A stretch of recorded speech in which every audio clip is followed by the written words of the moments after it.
curso Cómo actuar frente a desastres de Aprendamos, una oportunidad para superarnos. Hola, bienvenidos a la primera teletutoría del curso Cómo actuar frente a desastres de Aprendamos, una oportunidad para superarnos. En este capítulo vamos a responder las preguntas que nuestros alumnos han hecho a través del correo electrónico, llamadas telefónicas, visitas al centro tutorial y cartas. En esta ocasión contaremos con la ayuda de la arquitecta Hildelira Camba y de los ingenieros Javier Ibarra, Stanley del Salto y Vicente Guadalupe. Para iniciar hacemos contacto con Alberto, quien en el centro tutorial ya tiene una serie de preguntas de nuestros estudiantes. Adelante, Alberto.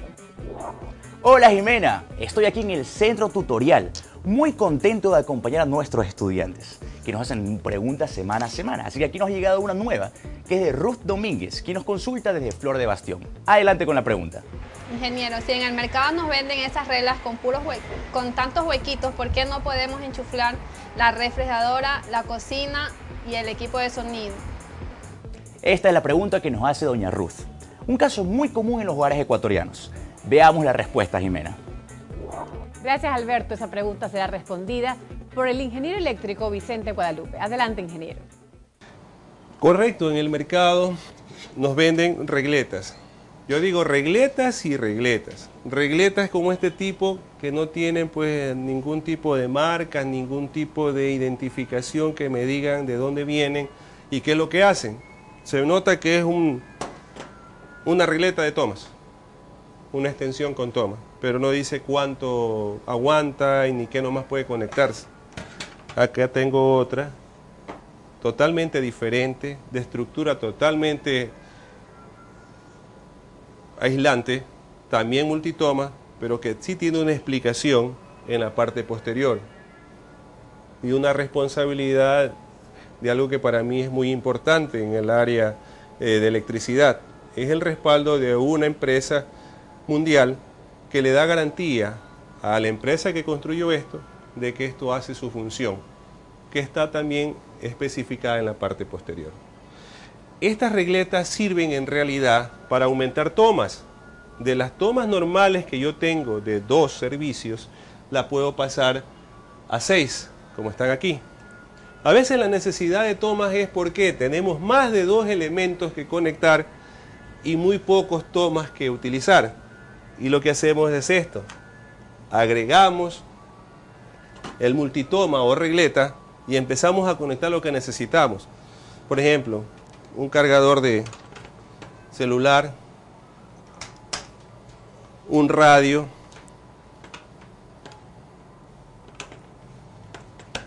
un computador,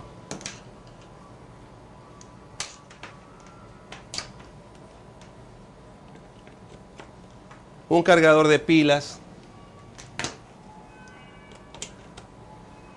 y pueden hasta colocarse hasta una licuadora.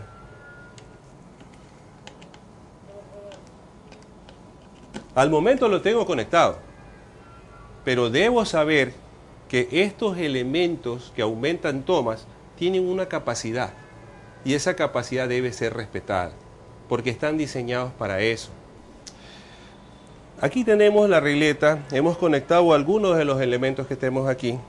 No he conectado la licuadora, no he conectado el ventilador, por razón de que estos elementos de por sí solos son cargas grandes que podrían ocasionar que la regleta se salga de su norma de construcción o de su capacidad o lo máximo que pueden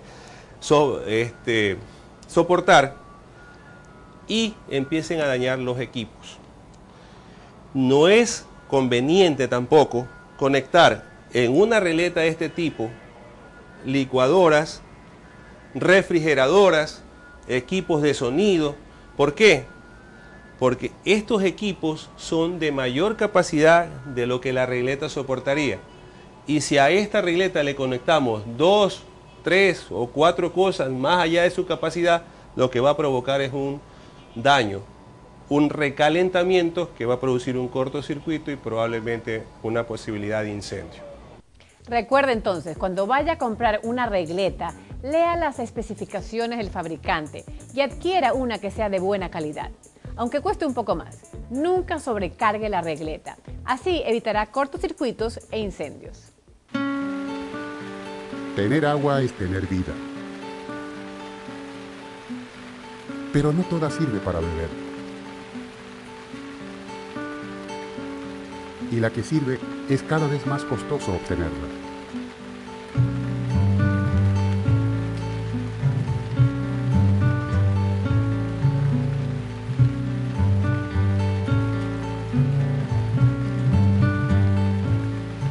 Ahorremos agua. Ganaremos todos.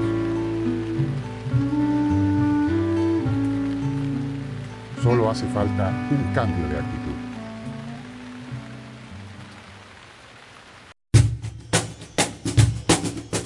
Aprendamos, una oportunidad para superarnos.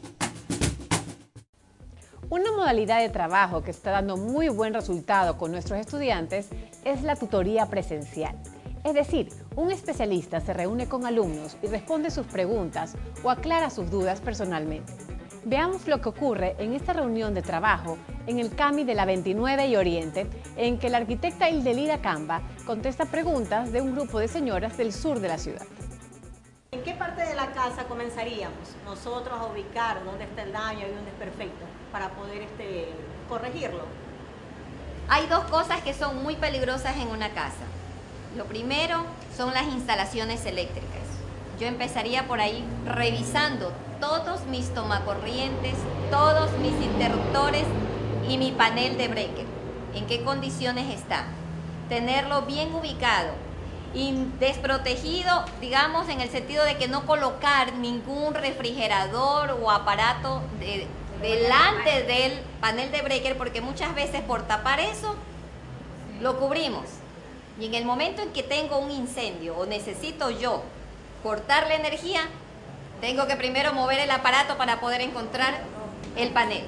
Entonces parto de ahí, mis instalaciones, mi panel de breaker, hacer una revisión periódica de cómo están esas instalaciones. Y lo segundo, el tanque de gas. Se debe de mantener un tanque de gas fuera de la casa. Debería tener siempre, al pie de la cocina, yo debo tener un pequeño patio donde debe de estar mi tanque. Fuera de la casa, no dentro de la casa. A ver si usted nos puede indicar cada qué tiempo se le hace mantenimiento a las instalaciones eléctricas. Lo recomendable de dar mantenimiento a nuestra casa, no solamente en las instalaciones eléctricas, sino también en nuestros techos, en nuestras cajas de desagüe, en nuestras cajas de aguas lluvias, es cuando termina nuestra época de verano que viene a ser la época seca, que puede ser en el mes de noviembre. ¿Por qué? Porque nuestra casa se está preparando ¿para qué? Para que llegue el invierno. ¿Dónde es que tenemos una mayor temperatura? Es en el invierno. ¿Dónde tenemos problemas de lluvia? En el invierno. Entonces siempre debo de darle mantenimiento a mi casa, es por el mes de noviembre, máximo diciembre, tenerla preparada. Que los canalones no estén con acumulación de hojas, que eso tapa las bajantes de agua y después tenemos que se nos inunda la casa, ¿verdad?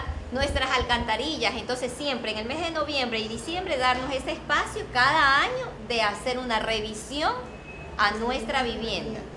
Interesante, ¿verdad? No olvide que nuestros tutores están prestos a aclarar sus dudas. Comuníquese con el centro tutorial por teléfono, por mail, por carta o personalmente en la Ciudadela Kennedy, Avenida San Jorge, número 100 y calle Segunda Este, edificio de Fundación Ecuador. Anote los datos que aparecen en pantalla. Ahora regresamos con Alberto.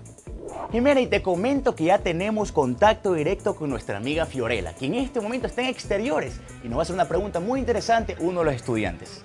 Veamos. Hola Fiorella, ¿qué nos traes? Jimena, Alberto, estoy aquí en el centro de Guayaquil paseando mientras ustedes trabajan. No, mentira. Estoy aquí con José Antonio, que nos tiene una inquietud muy importante para el programa. Díganos, José Antonio. Como familia, ¿qué deberías hacer en caso de un terremoto? Claro que sí, la respuesta a esa y otras preguntas que de seguro se hacen nuestros estudiantes las encontraremos en el siguiente informe. Preste mucha atención. Hay que tomarlo con seriedad porque si no, las cosas van a salir mal. O sea, No, suponiendo que estén en los dormitorios, de igual manera, ¿no? Están en los dormitorios, salir hacia el patio, que es la zona más segura, ¿no? Y colocarse en el centro del patio, no pegado a las paredes, porque allí también sigue siendo una zona peligrosa. Y si hubiera el caso, ¿no? Acá hay una columna, ¿no? Las columnas siempre son sitios seguros. Igual la cocina, o sea, salir de la cocina, salir al comedor y con calma, es muy importante con calma, no perder la calma porque la desesperación conduce a que se pueda producir un accidente. Paso entonces por aquí. No, por si esta puerta entonces eventualmente tenemos que repararla porque esta puerta está malograda. Yo salgo de aquí, punto. Lo dije yo.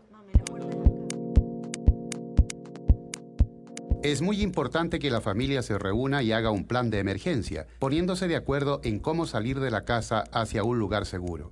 A cada persona se le da una tarea concreta durante la evacuación. Cortar el gas, por ejemplo, cortar el agua y la energía eléctrica, sacar la reserva de víveres. Revise el estado de los vidrios y espejos de la casa, reemplazando los que están quebrados. Revise las conexiones eléctricas, asegure las lámparas colgantes y los muebles pesados que podrían volcarse durante un sismo. Haga un ensayo en familia para probar cómo saldrían en caso de sismo, por qué puertas, hacia dónde y de qué manera cumple cada uno las tareas que le fueron asignadas.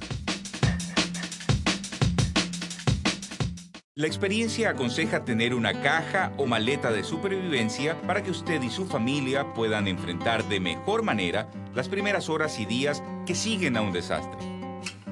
¿Qué debe tener esta reserva? Un botiquín de primeros auxilios con elementos básicos para atender accidentes menores. Elementos de higiene personal, papel higiénico, jabón, cepillos, pasta dental. El agua es lo esencial. Hay que tener como mínimo 1 galón por persona al día, medio galón para beber y medio galón para las comidas e higiene personal. Alimentos. Los alimentos enlatados, frutos secos y granos son los que se recomiendan por su larga duración, pero usted elegirá los que más convengan según el lugar donde viva. Calcule raciones por persona para 3 días.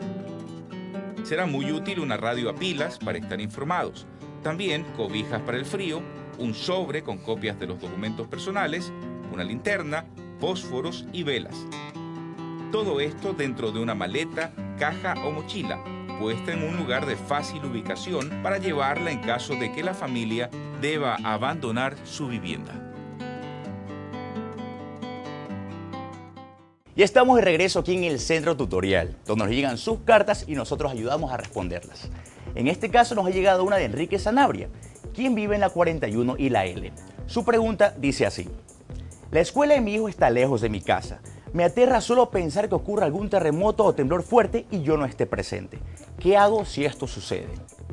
Interesante pregunta. Le pedimos al ingeniero Javier Ibarra, instructor en prevención de riesgos de la Junta Cívica de Guayaquil, que la responda. Él se encuentra en el suburbio en este momento. En caso de emergencia, lo importante es salvaguardar la vida de uno primero.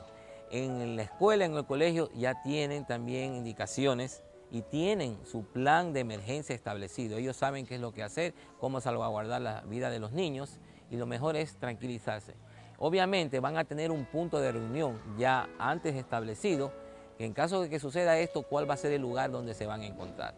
Puede ser la escuela, ¿no? Pero tenemos que esperar que pase ya el terremoto y que también pase las réplicas, porque luego del terremoto fuerte ya vienen movimientos más suaves, pero que justamente ahí es cuando colapsan algunos edificios. Entonces lo principal es mantener la calma. En la escuela ya tienen las indicaciones que tienen que llamar a las casas diciendo que los niños están bien, que no ha habido ningún problema, que se tranquilice.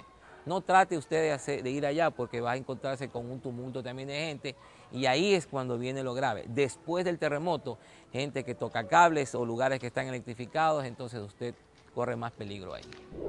Y precisamente para recordar cómo funciona el plan de evacuación en una escuela durante una emergencia, veamos los pasos metodológicos que se siguen en el simulacro organizado por el Centro Educativo de Fascinar en Guayaquil. Este es el Centro Educativo de Fascinar en Guayaquil, que presta atención psicopedagógica a niños, jóvenes y adultos con discapacidad intelectual y auditiva. Aquí hay niños de 0 a 5 años en educación inicial, otros entre 5 y 18 años están en la básica. Fascinar, como vemos, trabaja con un grupo humano especialmente vulnerable, y esta realidad llevó a sus directivos, personal docente, administrativo, padres y voluntarios a trabajar en un plan de emergencia y evacuación que les permita manejar situaciones adversas. Parte de este plan es el simulacro de evacuación que veremos ahora. Momento 1. Protección.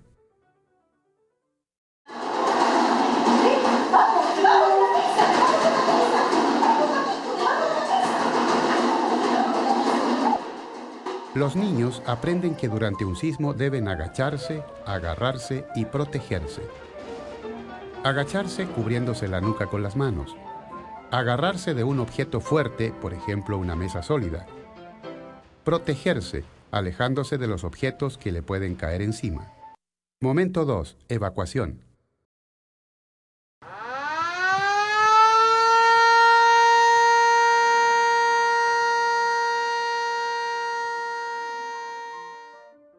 Cuando suena la alarma, hay que salir de las aulas y oficinas ordenadamente.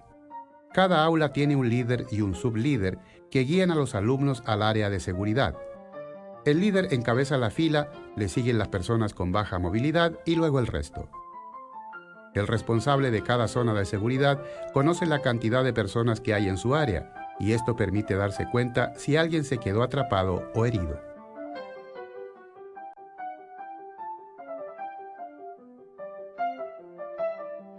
Fin de la emergencia.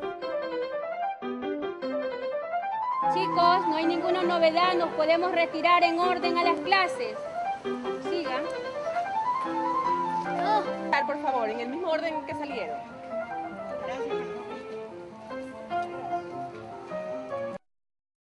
Momento 3. Reporte de novedades. En el plantel se han organizado y entrenado unidades de respuesta para rescate, primeros auxilios e incendios. Si se presentaran casos de este tipo, las unidades de respuesta entran en acción, como vemos en este simulacro.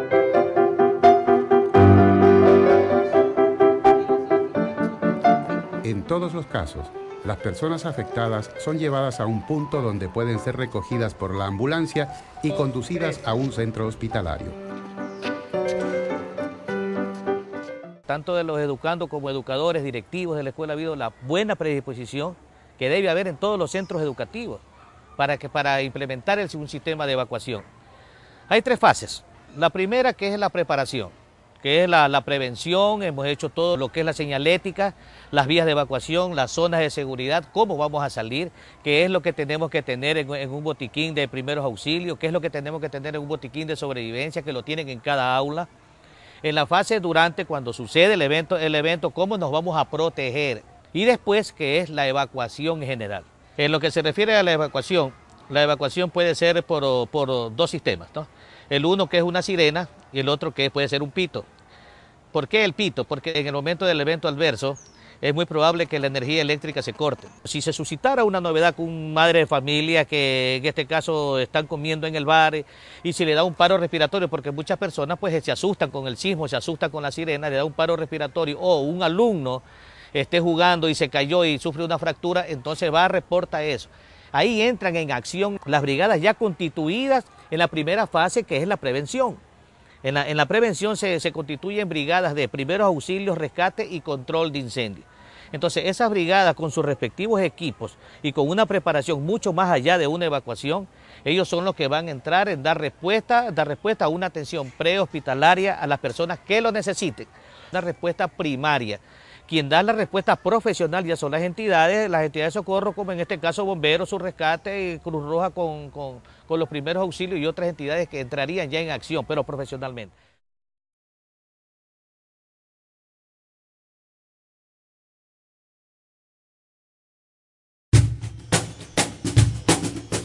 Aprendamos, una oportunidad para superarnos. Les sugerimos completar los cuestionarios que están al final de cada capítulo del libro. Esto les ayudará a fijar el conocimiento y les hará más fácil completar la evaluación cuando termine el curso. Pero tanto en la escuela como en la casa existen otro tipo de riesgos. Por ejemplo, los niños y niñas que navegan por internet. Jimena desde el estudio nos tiene más al respecto. Y seguimos respondiendo preguntas y aclarando dudas. Ahora contestamos un correo electrónico enviado por Santiago Yepes, que vive en las calles Calicuchima y Los Ríos. La pregunta dice lo siguiente: paso todo el día trabajando y tengo un hijo de 12 años de edad. Cuando llego a casa siempre lo encuentro pegado a la computadora navegando por internet. Me preocupa porque cada vez lo siento más callado y más lejano de mí. Le confieso que yo sé poco de internet, pero me parece que pasar tanto tiempo en el internet más perjudica que beneficia a los niños. Ingeniero El Salto, ¿qué respondería usted a esta pregunta? Punto 1. Pasa mucho tiempo solos enfrente del computador. Esa es una señal, ¿no?, que te debe alertar. Punto 2. Socializar en la red a horas extrañas, es estar metido en internet a horas que no son muy comunes, pasadas las 9 de la noche, 10 de la noche, 11 de la noche, de madrugada. Punto 3, apagar la pantalla del computador cuando tú llegas o cambiar la pantalla del computador cuando tú llegas, ¿no? Y punto 4, hablan sobre amigos en la red que uno no conoce, es decir, comienzan a tener ciertas amistades que uno no son los amigos del colegio, que no son los amiguitos del barrio y que obviamente uno no sabe quiénes son. Entonces esos 4 puntos yo creo que son muy importantes, que te dicen que algo está pasando o por lo menos que debes tener mucho más cuidado con tu hijo, ¿no? Ok, ¿qué es lo que no debes hacer? Lo que no debes hacer, punto 1, es satanizar el internet. El internet es muy productivo, ayuda mucho, sirve para que tus hijos puedan estudiar y para que tú te puedas educar. Entonces no debes satanizarlo. Punto 2, no debes molestarte. Yo creo que el problema que tienen los niños hoy en día es asustados de no poderle contar a su papá que hay una persona extraña que quiere hablar con ellos, porque sienten más miedo si se lo cuentan a su papá que seguir chateando, entre comillas, con esa persona extraña. Entonces son 2 cosas muy importantes que no debes hacer. Y por tercero, lo que nunca debes dejar de hacer es pensar que ese equipo o esa computadora tiene más validez que un padre. Es decir, tú eres el papá de ellos y por lo tanto tienes que acercarte, estar junto a ellos y no dejar por ningún momento que este computador te robe tiempo de calidad con tu hijo. Yo lo que le puedo decir a mi hijo que no caiga en menos en gente indeseable es que primero tenga conciencia que el internet es un mundo abierto y que existe mucha gente que no sabemos quién es. Lastimosamente no podemos saber quién está del otro lado de la computadora. No hablar con gente extraña. Esto es como son las reglas de la casa. Cuando te quedas solo en la casa, que es lo que decía papá, no hables con gente extraña. Si estás en la calle, no hables con gente extraña. Sucede lo mismo. Aquí es no chatees con gente extraña. Es decir, mantén una confianza con él estricta sobre el tema, ¿no? Y habla con él claramente sobre los problemas que te perturban o que quieres conocer, ¿no? Entonces, señor Yepes, sintetizando la respuesta, podríamos decir que el internet es una excelente herramienta educativa para todos, pero también puede ser nocivo si no se llega a distinguir la información de buena calidad de la información basura, si no se llega a tener una buena comunicación con su hijo o hija. Ninguna supervisión es suficiente si no existe confianza mutua, basada en el amor. Aprendamos.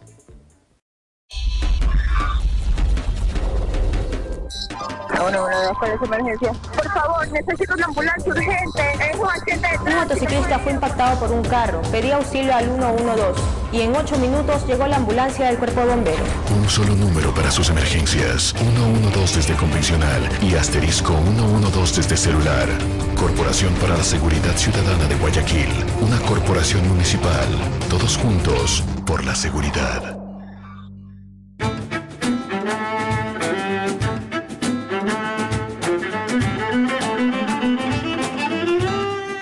Está viendo el curso Cómo actuar frente a desastres de Aprendamos, un aporte de la muy ilustre Municipalidad de Guayaquil en alianza con canales de televisión de señal abierta, Diario Súper, Fundación Ecuador y Universidad Casagrande, para la necesaria formación de una cultura de la prevención en nuestro país.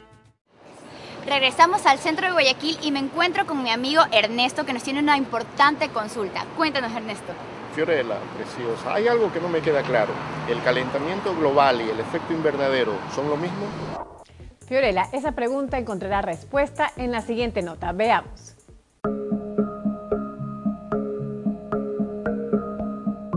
Esta es la Tierra. La capa de gases que la rodea es la atmósfera. Entre las funciones de la atmósfera está la de atrapar energía solar y mantener dentro del planeta unos 15 grados centígrados, temperatura que permite que haya vida así como la conocemos. Sin atmósfera, los rayos del sol escaparían al espacio y la temperatura a nivel del suelo bajaría a unos 18 grados centígrados bajo cero. A esto se le llama efecto invernadero.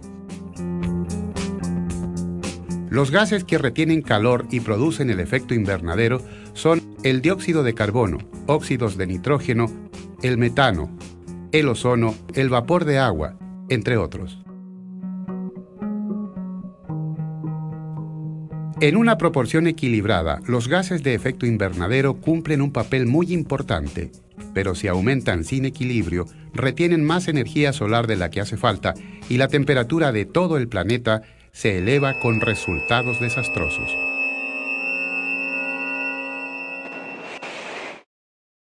¿Por qué aumentan los gases de efecto invernadero? Los investigadores del tema hablan de tres grandes causas: la quema de combustibles fósiles como el carbón, el petróleo y el gas natural, la destrucción de bosques que absorben el dióxido de carbono, conocido como CO2, y el aumento de la población. Los árboles absorben un gran porcentaje del CO2 que echamos al aire y en cambio nos devuelven oxígeno. Pero si destruimos bosques y selvas para satisfacer las demandas de una población cada vez más numerosa y anualmente se descargan al aire 7.000 millones de toneladas de CO2 adicionales, ¿qué ocurre? La respuesta es calentamiento global. Al calentamiento global causado por el hombre, los científicos prefieren llamarlo cambio climático, para diferenciarlo de otros cambios en el clima originados por causas naturales. Hasta hace unos años, se pensaba que el agua de los océanos se calentaba solo en la superficie. Hoy sabemos que se calienta desde la superficie hasta los 3.000 metros de profundidad. Esto hace aumentar el volumen del agua y es una de las causas de que suba el nivel medio del mar. La otra causa es el deshielo de glaciares en los polos, precisamente por el aumento de la temperatura en el planeta.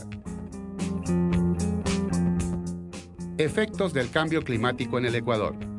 Uno de los efectos visibles es la disminución de los glaciares en volcanes como el Cotopaxi, por ejemplo, que registra una disminución de 50 metros por año.